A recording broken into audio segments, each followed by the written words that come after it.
Welcome back, parents and learners, to the Astronomical Learners YouTube channel. So I hope by now you are starting to enjoy a little bit of fall weather, and in the coming videos I want to do a little bit of fall read-alouds.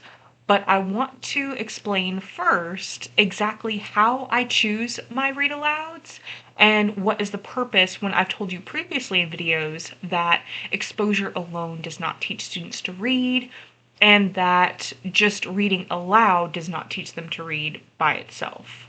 So if you're ready to learn more, stay tuned.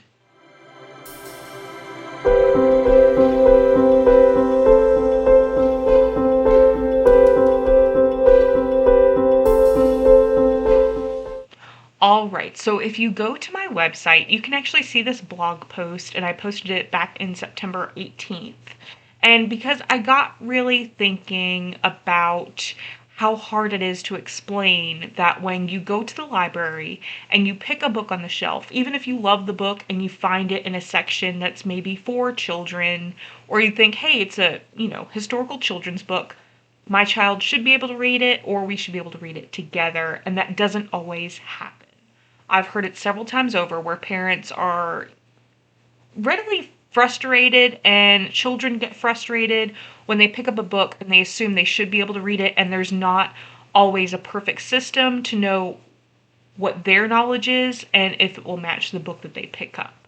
And so really I want this video to empower you to understand that, number one, modeling reading is important, not just for when it comes to using your voice, but also applying the skills in real time. Let's say you make a mistake. That is a good thing. That is okay. Practice sounding words out. Practice going to a dictionary to look it up if you don't know the meaning of the word. We want to model that we are lifelong learners and that reading is not perfect. We don't want perfectionism to ruin the experience of reading. Now, when it comes to the history of reading levels, there have been a lot of changes over the years, and we want to understand that when we make a text accessible for young readers, it absolutely can be done by either parents or educators or tutors or children themselves. So really, I want you to understand that when we're talking about readability or mastering reading, mastery doesn't really happen in a vacuum. Reading is a lifelong skill, and it's kind of more like a muscle. The more you use it, the stronger it gets. And if you don't use it, it can get weaker, and we have to sometimes rebuild that foundation. So I want you to understand that when it comes to picking up any book, and you want to know if it's easy or difficult, it depends on the audience. So it doesn't matter if it's a children's book, if it's school materials or online content. Knowing your text's reading level ensures that it will reach the right readers. But I want you to understand that there's not one perfect method for this. What most people use is the Flesch Reading Ease score. And I will say this is for not just books, this is not just for websites, but for most copy that you read, even in advertisements, they use this type of score. So what is a reading scale or a readability formula? It's a tool designed to estimate how difficult a text is to read. And most of the formulas focus on two main factors. So there is sentence structure, which is measured by the average number of words or characters per sentence, and longer sentences often make it harder to read. The second thing is word structure. It's measured by the number of syllables per word, or the proportion of easy words, like 1 or 2 syllables, versus a multisyllabic word, which usually has like 4 or 5. So when you use these factors, there are several formulas that produce a numeric score, and it usually corresponds to a grade level, especially if you're in the USA. So the Flesch Reading Ease usually scores from 0 to 100. The higher scores indicate easier text. The Flesch Kincaid grade level shows you the grade level score. Then there's a Dale-Chall readability formula, and it takes account the word familiarity in addition to sentence length. Then there's a Gunning-Fogg index that estimates years of education needed to understand the text. And there's a Smog index, which focuses on the number of complex words per sentence. So why is the Flesch Reading Ease so popular? And I will say, if you're interested, I did write a new book that uses the Aesop fables, not all of them, but some of them, and it's available on Amazon right now. And I included the Flesh Reading Ease score because I think it helps educators and parents understand the parameters or expectations of mastery. Because if you are picking up a book that is college level, we wouldn't expect our pre-K student to be able to read that independently. But I want you to understand that even parents can read a college level book and be able to summarize or understand or break that information down to make it understandable, or read it aloud and break down that information to a pre-care. Because maybe you're like me and you have a child that really loves astronomy. There's not a lot of kids astronomy books for advanced concepts that they're interested in, and you have to make it readable. So with the Flesh reading score, it's the go-to because it breaks it down, especially in the USA version. So you can understand the 5th grade, 6th grade, 7th grade, 8th grade, all the way to professional, extremely difficult. So an example I'm going to use, what I've chosen is my first read aloud for fall, welcome fall, is the classic Tale of Squirrel Nutkin. And I want you to understand that, a lot of these books that we find are cutesy. A lot of the kids are going to gravitate towards the pictures first, which isn't a problem. But when you market a book to grades 1st grade to 3rd grade and they cannot pick it up and read it themselves independently, that's going to be hard to market that book.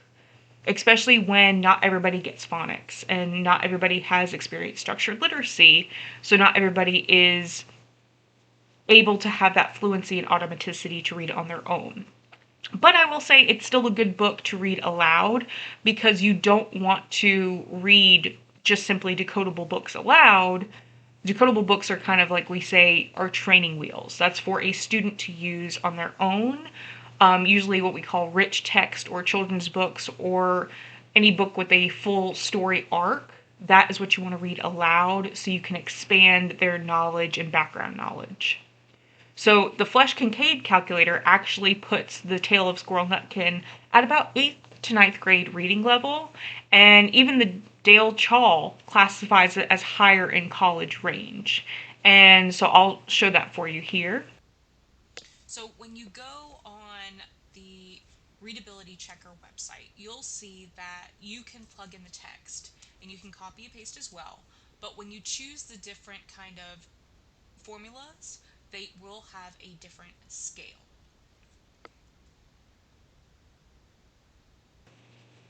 So the big question is well, how is this useful if there is such a difference? Well, the difference you want to understand is because the formulas measure sentence and word complexity, not the audience. And there are stylistic factors like tone, narrative voice, lexical diversity aren't even considered. Let's say you have an English language learner. If they don't know who Beatrix Potter is or aren't familiar in North America of all these little animals, or they have another word for that animal, that's going to make it a little bit more difficult. And also different formulas weigh sentences and words differently, so the same exact text can get a wide variety of scores. So when it comes to reading aloud versus independent reading, you want to understand that a text can be easy to understand when read aloud, but difficult for independent reading. So young children from pre-K to 3rd grade may enjoy a story and understand its meaning when adults read it aloud, because the reader can model pronunciation, pacing, and expression. But if they try to read the same text on their own, it may be much harder. And I will say this is where audiobooks come to play, because if you read along with the audiobook, the audio can help support a emergent reader. And so let's say they are struggling on a word and they're stuck. The audiobook can support them in that endeavor. But you want to understand that sometimes there are going to be books or texts that are better suited for 7th graders or above that are according to their readability score. So we need to understand this when we're assigning summer reading, homework, or class assignments. So another note. When we talk about home language, I hear it all the time from tutors or retired teachers that I meet randomly at stores, and they'll say, oh, I loved using Dick and Jane books, or oh, I loved certain leveled readers series. Well, you want to understand that any book that uses a whole language method, that emphasizes pictures and sight words and context clues and guessing, they do not understand phonology, which is phonics, syllables, and how they all work together. So these books can be problematic when they lack phonics instruction, when they don't have syllable awareness, and they rely on memorization or rely on a student to guess the word instead of having the student be able to decode a word. So this makes it confusing because some books that are marketed to children can look easy on the surface, but they can actually be difficult for independent readers, and it can be very frustrating. My daughter had this experience where she brought home books that looked like what we call baby books, but because they were not decodable or they had words in the book that were not explicitly taught to her, she could not read them. So what is the solution? We have it. They're called phonics books or decodable books, or there's ways to make even older or more advanced textbooks reader friendly. How do we do that? So number one, it's using simpler words. So when you translate words from a complicated, and this can be done with a thesaurus or a dictionary, and you see, oh, this is the word that I'm reading, but I need a more simple word, you can use a plain, easy to understand language to make the text more accessible. Another way is to shorten the sentences. So very long sentences are hard to follow because of that working memory and the automaticity. So if you keep sentences shorter, or you reword them in your own way, you paraphrase or use your own words, that makes it easier. You can also break up the text into chunks. Large blocks of text can sometimes overwhelm readers. You can break out paragraphs or certain points in a book and make it easier to read. Also, avoid passive voice. Active voice is more straightforward and easier to understand. You want to make the subject of your sentences perform the action whenever possible. Another thing is to use transition words, and words like and, because, so, and but guide readers through text and improve flow. You also want to consider your audience. Remember, the same way you read one book is not going to be the same with a pre-K audience versus a college audience.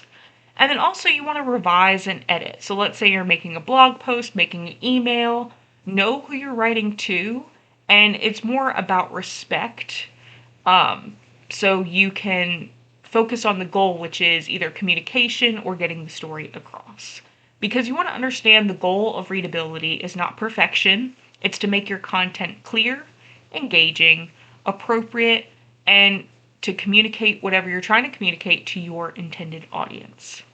So thank you for watching this video. If you want to learn more, definitely check out my full blog post. I'll even link the website where you can use the readability checker to check your own texts to understand, hey, am I asking my student to read something that is kind of difficult to read? Is my son struggling in homework? How can I make this easier to read? So, once again, thank you for watching.